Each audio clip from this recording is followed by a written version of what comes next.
Second dose more of na bumilog siya. tatak ni Mary. Ay, oo nga, no? Mas lumaki pa siya. Ayan.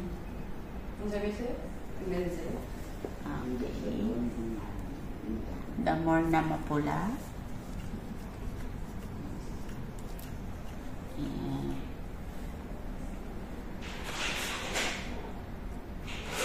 Nakita nyo? Anong diferensya? Nabuhay. Oh, Gumalaw. yan ang design Ay, gumalaw ng nga. blood Ay, flow. oo nga. Gumalaw. Diba? Wala kang multiple myeloma, oxygen deprivation lang pala. Hindi nakita. Diba? Kaya, kahit saan, dito Hindi rin siya ganina, no? parehas. Diba? Hindi siya ganina ganyan. Hindi siya tumatakbo. Hindi siya magic. It's all because of the negative ion card. Imagine in 24 hours, kaya nilang maghiwa-hiwalay na isa-isa nag-mumove.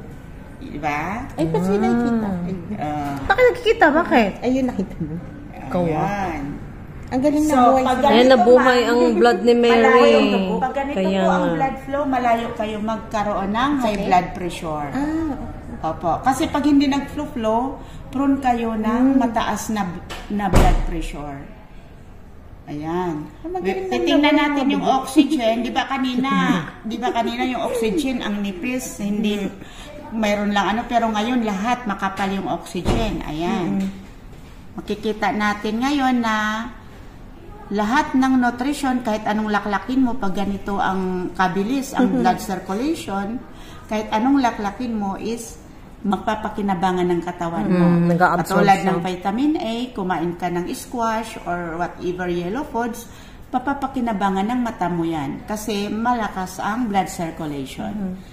Kaya ang ating negative ion, hindi po tayo kalaban ng mga supplements or any Nag-enhance drugs. siya. Pero katulong po tayo para hindi mapawalang bisa yung pera na ipinagbibili ng mga mamahaling supplements para mag-effect siya sa katawan natin. Kasi pag walang blood circulation na maayos, walang Mary, effect. ano na siya. Doon, Nabuhay niya yung mga dugo. doon Nag-stop na siya, nagkakaroon Mary. ng, ayan. Hindi mo yan Ayun na lang huminto. Oo, hindi mo yan mapipigilan, ma'am. Makulit yung dugo mo, Mary. Ayan yung white blood cells mo, oh. Yung white blood cells mo. ang Ayan kapal. yung anak mo, Mary. Ayan. Lumaki agad. Biglang nagkabuo. Ayan, oh, yung mga white blood cells mo. Nakikita mo ba na may bacteria all around? Di ba wala? Kasi yung bacteria nakikarried away sa blood circulation at sasama siya sa iyong urine. In 24 hours na nakatap sa Oh, hindi talaga ganyan kanina. Nabuhay nga siya. In 24 hours na nakatap sa'yo yung card. Ayan, bibili tayo, Mary. In the next morning, makikita mo yung urine mo, golden. Kasi lahat ng mga bacteria and other pathogens nandoon po. So, ngayon, as you can see, titingnan naman natin yung mga fat, natin. Pati pat makikita. Ayaw ko makita yung fat mo, Mary. Nakita ko na. Okay.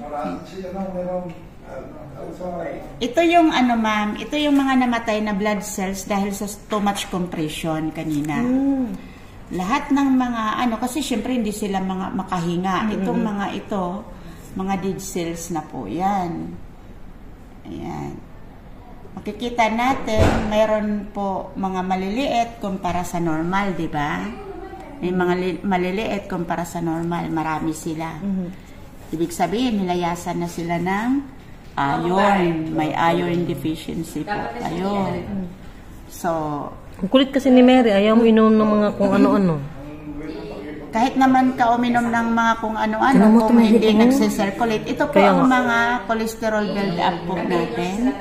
Ito yung tinatawag ng doktor na mga cholesterol build-up mo sa blood cells. Ito ang nagtatrigger ng tinatawag na hardening of the artery pag tumataas ang BP natin. Opo. Tapos, Ayan kung na. makita mo ngayon ang mga white blood cells mo, they are all good. Yan. Granulocytes sila, di ba?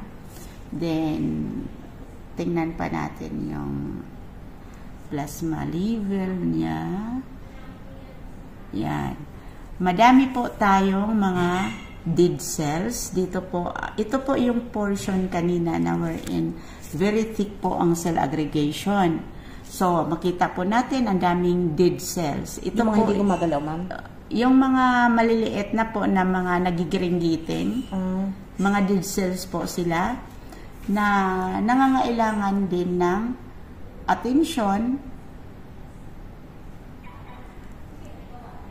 Ibig sabihin, ang may kagagawan po doon is radiation. Nakulong sila sa radiation for medyo matagal-tagal na panahon. Kasi in every 4 months, nagpapalit ang dugo natin. Tingnan mo, ma'am, yung oxygen mo nasa loob ng nucleus. Yung blue na. Yung blue, oo. Kanina, yung nasa loob Nasa ng labas. nucleus was yellow. Yung ano. Kasi pag lumalakas yung oxygen, sila yung nagdo-dominate sa blood cells.